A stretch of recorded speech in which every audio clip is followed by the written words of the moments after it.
ঢাকার যানজট নিরসনে ফ্লাইওভার, এক্সপ্রেসওয়ে, আন্ডারপাসের মতো মেগা প্রকল্প হলেও গত এক দশকেও যানজট কমেনি, বরং দিনকে দিন বাড়ছে।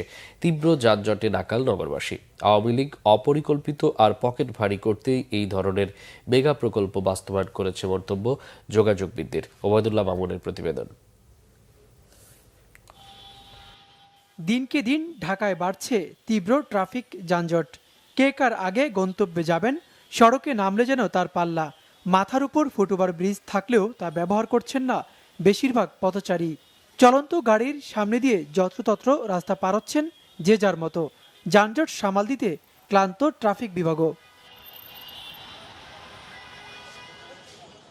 ঘন্টার পর ঘন্টা সড়কে বসে থাকতে হচ্ছে নগরবাসীকে। ট্রাফিক বিভাগ বলছে, আইন না মানার কারণেই সড়কে কমছে না যানজট।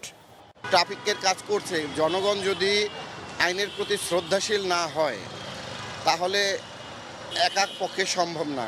রাজধানীর মগবাজার বাংলা মোটর ফ্লাইওভারের ইস্কাটন এলাকার দৃশ্য, যেখানে এসে নেমেছে ফ্লাইওভারের শেষাংশ। এখানে বছরের 12 মাসই লেগে থাকে তীব্র জ্যামের সারি।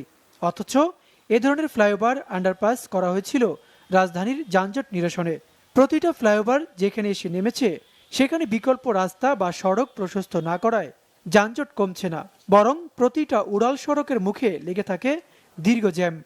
উন্নয়নের নাম করে এক এক জায়গায় এমন পরিস্থিতি সৃষ্টি করছে, যেদিকে যায় সেদিকেই যান। অতিরিক্ত রাস্তায় গাড়ি যেরকম, তারপরে ট্রাফিক আইন অমান্য করা, এরপরে সিগন্যাল বিভিন্ন জায়গায় গন্ডগোল কন্টিনিউ লাগেই আছে।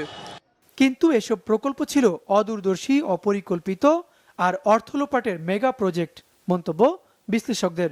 তারা বলছেন, নগরবাসীর যানজট নিরসন নয়, দেশের অর্থলোপাটের জন্য এ ধরনের প্রকল্প বাস্তবায়ন করেছিল আওয়ামী লীগ।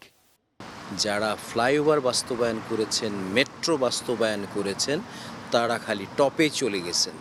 নিচের যেই কাজগুলিকে করে আসলে পরে আজকে একটা দৃশ্যমান পরিবর্তন দেখা যেত, কারণ বিনিয়োগ তো কম হয় না। টাকার অঙ্কে বলি অথবা প্রজেক্টের সংখ্যাগত দিক থেকেও যদি বলি, অনেক হয়েছে, কিন্তু যেহেতু এগুলি সমন্বিতভাবে হয়নি, জনগণের পয়সা দিয়ে এই বাস্তবায়ন করার পর বিশেষ করে ফ্লাইওভারগুলি এগুলি কাউন্টার প্রোডাক্টিভ হয়েছে, অর্থাৎ যানজট দূর হওয়ার পরিবর্তে যানজটকে বাড়িয়েছে।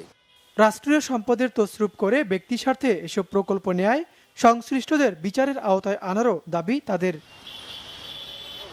ঢাকার যানজট নিরসনে ফ্লাইওভার, উড়াল সেতু এবং বিভিন্ন আন্ডারপাস মতো প্রকল্প গ্রহণ করেছিল আওয়ামী লীগ সরকার। কিন্তু যোগাযোগ বিশ্লেষকরা বলছেন, অপরিকল্পিতভাবে এ ধরনের প্রকল্প নেয় যানজটও দূর হয়নি, বরং যানজট বেড়েছে কয়েক গুণ। ওবায়দুল্লাহ মামুন, বাংলা ভিশন, ঢাকা।